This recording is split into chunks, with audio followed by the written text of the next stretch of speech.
Nagreklamo ako sa kanya, sir, nung dumating siya. Siyempre, nangailangan ako kahit alam ko na ilibin mas nandun yung galit ko. Dahil asawa ko siya, nangailangan ako sa pangailangan ko.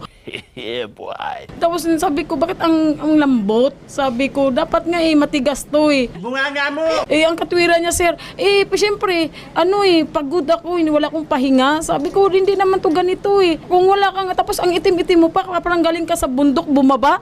Sabi niya, mainit daw doon sa Saudi, Dubai. Sabi, tapos, yun pala painuman niya ako ng rubas. Sabi ko, bakit mo painuman ng rubas? Naramdaman ko, naninikip yung dibdib ko. Sabi ko, mamamatay yata ako nito. Sabi ko sa kanya, sabi niya, ganun lang yan.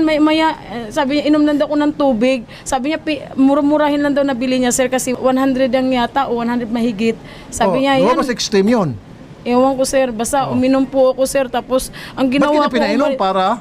Para din daw ganahan ako. Nice. Oh. Sabi ko, di mo naman ako kailangan yan Di kilala mo naman ako Palaban din ako, sabi ko sa kanya. Boy! Tapos? Ayun, naghalo po yung galit ko. So ano nangyari? Natuloy yung ano nyo? Hindi po, ganun pa rin, malambot pa rin po. Sabi niya matagal daw ang epekto, mamayang gabi pa raw. Sabi ko, ano yan, pinainom mo ko ng maaga, tapos mamayang gabi pa palang epekto niyan. Kasalanan mo naman lahat yan Wala epekto sa'yo. Wala po. Natatakot po ako, sir. Hindi kasi Sabi niya, lumabas daw ako. ang lumabas Libangin ko raw sarili ko. Ginawa akong tanga-tanga.